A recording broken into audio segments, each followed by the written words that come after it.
이 세상에는 다양한 종류의 사람들이 있습니다. 피부 색깔로 나누면 백인이 있고 그리고 황인이 있으며 흑인들이 있습니다. 그런데 요새에는 국제 결혼을 많이 하기 때문에 이 백인과 황인과 그리고 흑인 사이에 중간 색깔의 피부색을 가지고 있는 사람도 있는 것 같습니다.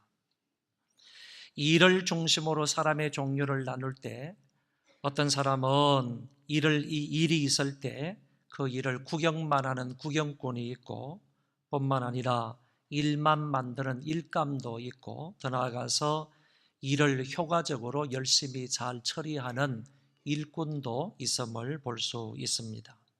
그래서 무슨 일이 있으면 교회도 마찬가지입니다. 교회에 여러 가지 일이 있을 때 뒷짐을 지고 구경만 하는 사람도 있고 그리고 열심히 뛰어들어서 일을 하는 일꾼도 있고 그리고 이 일을 오히려 만드는 일감도 있음을 볼 수가 있습니다. 오늘 본문에는 세 종류의 사람이 나옵니다. 1절에서 4절에 보면 시바라는 사람이 등장하고 그리고 5절부터 마지막 절까지 시므이라는 사람이 나오고 그리고 본문 전체에 걸쳐서는 다윗이라는 사람이 나옵니다. 이 세 사람에 관해서 우리가 살펴보기를 원한다고 했으며 지난번 시간에는 첫 번째 사람이었던 시바에 관해서 우리가 살펴보았습니다. 간단하게 말씀을 드리면 다윗이 자기 아들 압살롬의 반역을 피해서 예루살렘을 나와서 감람산 꼭대기를 가게 되었을 때 그곳에서 시바가 나타나서 많은 음식을 대접하는 그런 말을 우리가 들었습니다. 그때 이 시바가 다윗 왕과 그의 신하들에게 많은 음식을 대접했는데 이것이 진정한 의미로 순수한 마음으로 시바가 왕을 대접한 것이냐, 그렇지 않으면 좋지 못한 마음으로 전혀 정직하지 않은 마음으로 왕을 대접한 것이냐라고 생각해 볼 때 뒤에 성경 구절을 볼 때 결코 이 시바는 순수한 마음과 정직한 마음으로 왕을 대접한 것이 아니었다라고 말씀을 드렸습니다. 왕이 시바에게 이렇게 묻습니다. 내 주인의 아들이 어디 있느냐? 이렇게 물었는데 이 주인의 아들이라 하는 말은 결국에 내가 섬기던 옛 상전의 손자 되는 분은 어디 있느냐라는 말로 해석을 해야 한다고 했습니다. 더 나아가서 의역적으로 머비보셋은 어느 편에 서 있느냐라는 뜻으로 이해를 해야 한다는 말씀도 드렸습니다. 이 질문에 시바가 그가 지금 예루살렘에 있는데 그가 말하기를 이스라엘 족속이 오늘 내 아버지의 나라를 내게로 돌리리라 라고 말했다고 했습니다. 이것은 결국 예루살렘에 머물고 있는 머비보셋이 왕권을 찬탈하려고 왕권을 회복하려고 노력하고 있다라는 말을 다윗에게 전달한 것입니다. 이 말을 들었던 이 다윗 왕은 그 말을 그대로 고지들어서 결국 머비보셋에게 있는 모든 재산이 다 내 것이라고 말하는 부분을 살펴보았습니다. 사울왕의 모든 재산이 머비보셋의 것이었고 이제 그 모든 재산이 간사하고 욕심이 많은 시바에게 돌아가게 된 것입니다. 이 시바를 통해서는 우리가 알게 된 것은 이 사람은 재물에 대한 욕심이 많은 사람이었다 뿐만 아니라 정말 귀해주의자였고 더 나아가서 사기꾼이었다라는 말을 살펴보았습니다. 결국 다윗을 머비보셋이 배반한다고 말함으로 인하여서 머비보셋의 모든 재산을 가로챘던 사람이 바로 시바였다라고 생각해 보았습니다. 오늘은 이제 두 번째 이어서 시므이라는 사람에 관해서 함께 생각을 해보도록 하겠습니다. 다윗이 압살롬을 피해서 계속 도피하는 중에 어디까지 가게 되었는가 하면은 바호림이라는 곳에 가게 되었습니다. 이 바호림은 요단 동쪽 편에 있는 그런 지역입니다. 다시 말하면 시바가 다윗에게 나타났던 지역은 감람산 꼭대기라고 말씀을 드렸고, 그 감람산 꼭대기에서 요단강 동편 쪽으로 동북쪽으로 이렇게 다윗이 피신해 갔는데, 그 요단강 동북쪽인 바후림이라는 지역에 이르렀을 때 시므이라는 사람이 다윗에게 나타났다, 그런 얘기입니다. 이 시므이는 사울왕의 친족 중 한 사람이고, 사울왕이 베냐민 지파에 속해 있기 때문에 시므이도 역시 베냐민 지파 사람이다라는 것을 알 수 있으며, 그 베냐민 지파 사람의 게라의 아들이라고 나타나고 있습니다. 원래는 이 시므이가 사울 왕에게 충성을 다했던 인물입니다. 그런데 사울 왕이 죽고 난 이후에는 일자리가 없어지게 된 것입니다. 어디에서 무엇을 해야 할지 막막한 사람이 되고 말았습니다. 자기의 출세길도 막혔다, 이렇게 생각하는 사람입니다. 그리고 사울이 멸망하게 된 것이 결국 다윗 때문이라고 생각을 했던 사람이 시므이였습니다. 그래서 그는 다윗을 계속하여 오늘 본문에서 저주하고 또 돌을 던지기까지 했습니다.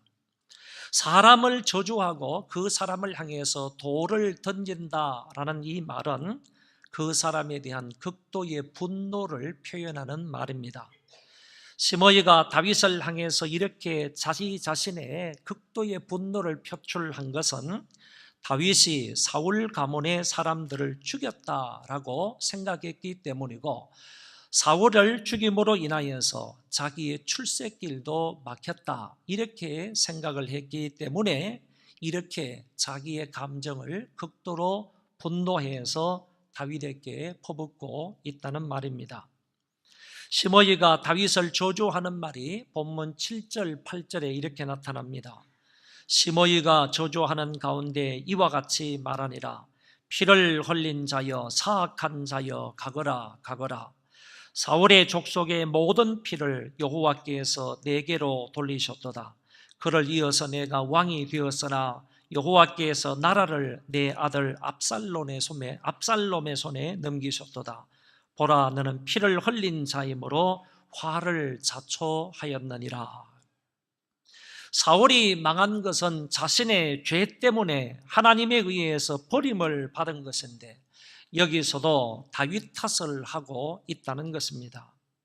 다윗을 가리켜서 피를 흘린 자라고 말하고 있고 사악한 자라고 말했습니다. 피를 흘린 자라는 말이 바로 그런 뜻입니다.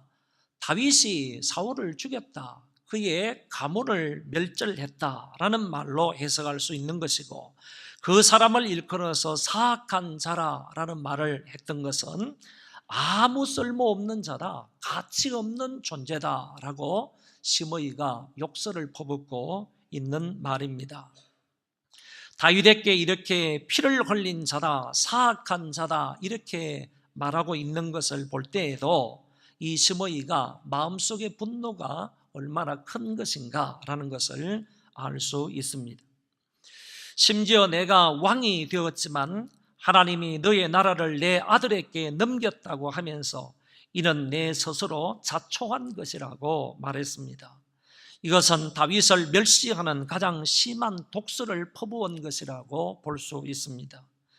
타고 있는 불에 기름을 붓듯이, 안 그래도 아들의 반역으로 인해 가슴 아픈 아비인데 거기에 내 아들에게 왕권이 넘어갔으니 꼴 좋다, 인과응보이다 라는 말을 했으니 다윗의 마음이 얼마나 아팠겠는가라는 것을 생각해 볼 수 있습니다. 이 시므이는 남의 탓을 하는 사람입니다. 타인에 대하여 원망 불평하는 사람입니다. 다윗 때문에 사울 가문이 망하고 그것 때문에 우리가 이렇게 쫄딱 망했다라고 생각하는 사람입니다. 우리가 불행하게 된 원인과 이유가 다 다윗에게 있다고 생각을 하고 다윗을 저주하고 돌멩이를 던지게 된 것입니다. 여러분, 이스라엘이 남북으로 갈리게 되었을 때에 북쪽 이스라엘 나라 가운데에서 가장 악한 왕이 아합이라는 사람입니다. 이 사람이 온갖 악을 다 행하였습니다. 특별히 바알과 아세라 우상을 들여와서 전국에 퍼뜨린 장본인이 아합 왕이었습니다. 전 이스라엘 백성들에게 하나님에 대한 신앙을 빼앗고 우상을 보급하고 우상을 숭배하게 했던 인물입니다. 이것으로 인하여 하나님이 진노하사 그 땅에 비를 주시지 않으셨습니다. 얼마나 기근이 심하였는지 모든 생물들이 아사 직전에 있었습니다.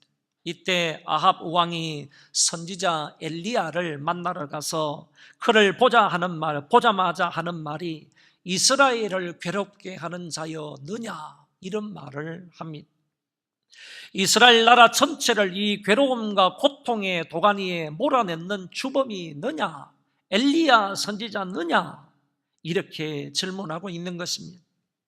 아합은 자기 때문인데도 불구하고 자기가 하나님 여호와를 떠나고 우상을 숭배하였기 때문에 이 같은 징벌과 고통과 괴로움을 당하는데도 불구하고 선지자 탓이라고 하고 있다는 말입니다. 나 때문이 아니라 너 때문에 우리 민족이 이렇게 큰 고통을 당하고 있다고 말했습니다. 이때의 아합이나 오늘 본문에 나오는 시므이는 똑같은 사람이라고 볼 수 있습니다. 남 탓하는 사람이고 남에 대해서 원망하고 불평하는 사람이 그리고 아합과 시므이다라고 볼 수가 있습니다. 시므이가 다윗을 이렇게 저주를 하니까 이 소리를 듣다 못해 왕의 신하 아비새가 나서서 이렇게 말합니다. 이 죽은 개가 어찌 내 주 왕을 저주하리이까? 내가 건너가서 그의 머리를 베게 하소서. 다윗이 자신을 조롱하고 저주하는 시므이에게 어떤 제지도 가하고 있지 않자 곁에 있던 아비새가 나서서 저놈을 죽이겠다고 말하고 있는 것입니다. 저 죽은 개 같은 놈을 내가 가서 칼로 쳐서 죽이겠다고 했습니다. 그러나 다윗은 만류하며 이렇게 말합니다. 스루야의 아들들아, 내가 너희와 무슨 상관이 있느냐? 그가 저주하는 것은 여호와께서 그에게 다윗을 저주하라 하심이니 내가 어찌 그리하였느냐 할 자가 누구겠느냐? 다윗은 이 문제는 나의 문제이니 너희들은 상관하지 말라고 여기 말하고 있습니다. 그리고 저가 저주하는 것은 하나님의 주권 가운데 나를 저주하는 것이니 누가 하나님이 행하시는 일에 이유를 달 자가 있느냐라고 말했습니다. 다윗은 철저하게 하나님의 주권과 하나님의 섭리를 믿었던 사람입니다. 세상의 모든 일들은 하나님의 계획과 하나님의 섭리 가운데 운영해 가신다는 사실을 믿은 자가 다윗이었다라는 말입니다. 또한 다윗은 하나님의 의로우심을 믿었습니다. 비록 자신이 받고 있는 괴로움과 고통과 수모는 이루 말할 수가 없지만 하나님의 주권적 작정 속에서 이루어지는 이름을 믿고 다윗은 시므이로 하여금 저주하게 내버려 두고 아비새 너도 이 일에 신경을 쓰지 말라고 했던 것입니다. 그러면서 다윗이 또 이렇게 말합니다. 내 몸에서 난 아들도 내 생명을 해하려 하거든 하물며 이 베냐민 사람이랴 여호와께서 그에게 명령하신 것이니 그가 저주하게 버려두라. 아들도 아비를 대적하여 왕권 쟁탈전을 벌이는데 하물며 저 베냐민 사람이 나를 저주하는 것은 얼마든지 있을 수 있는 일이지 않느냐. 압살롬은 다윗의 셋째 아들로 남다른 미모를 가지고 있었던 자였고 다윗으로부터 총애를 받던 아들이었는데 그런 아들도 나를 배반하고 역모를 일으키는데 시므이의 저주는 있을 수 있는 일이라고 말하고 있는 것입니다. 이것은 여호와께서 그에게 다윗을 저주하라고 하심이니 그냥 내버려 두라. 다윗은 철저하게 하나님의 섭리의 관점에서 하나님의 주권 가운데에서 이 사건을 보고 이 사건을 말하고 있다는 것입니다. 그러면서 다윗은 12절에서 혹시 여호와께서 나의 원통함을 감찰하시리니 오늘 그 저주 때문에 여호와께서 선으로 내게 갚아 주시리라고 하셨습니다. 여호와께서 나의 원통함을 감찰하신다. 한번 따라하겠습니다. 여호와께서 나의 원통함을 감찰하신다. 어떤 사람은 이 말을 여호와께서 나의 눈물을 감찰하신다라는 말로 해석을 했습니다. 하나님께서 나의 이 원통함을 감찰하신다. 아들의 반역으로 인하여서 도망가는 내 신세를, 내 이 여정을 하나님께서 보고 계신다. 내가 저 사람들로부터 저주를 당하고 저 사람들로부터 돌팔매질을 당하고 있는 이 모든 원통함을 하나님 여호와께서는 보고 계신다. 하나님께서는 지금 내 마음으로 흘리는 이 눈물을 감찰하신다라는 말로 번역을 했습니다. 그러나 사실 또 어떤 사람은 이 말을 이렇게 번역을 합니다. 여호와께서 나의 사악한 행동을 감찰하신다. 이런 말로도 번역을 하고 있습니다. 그렇다면 이 말이 무슨 뜻이 되겠습니까? 다윗이 원래 지은 죄인 밧세바와의 간음죄를 감찰하신다라는 뜻이 될 것입니다. 내가 과거에 하나님의 눈을 가리면서 하나님의 눈을 피하여서 간음죄를 지었던 그 모습을 하나님께서 감찰하셔서 나에게 지금 이와 같은 고통의 현장을 목격하게 하신다라는 말로 해석할 수 있다는 것입니다. 결국 이 구절들의 말씀은 다윗은 시므이의 저주를 하나님의 분노로 여겼으며 인간의 범죄를 하나님이 결코 좌시하지 않으시나 범죄로 인하여 고통의 시간이 경과한 후에는 분명 그 고통을 축복으로 바꾸어 주실 것을 확신했다는 말씀이 됩니다.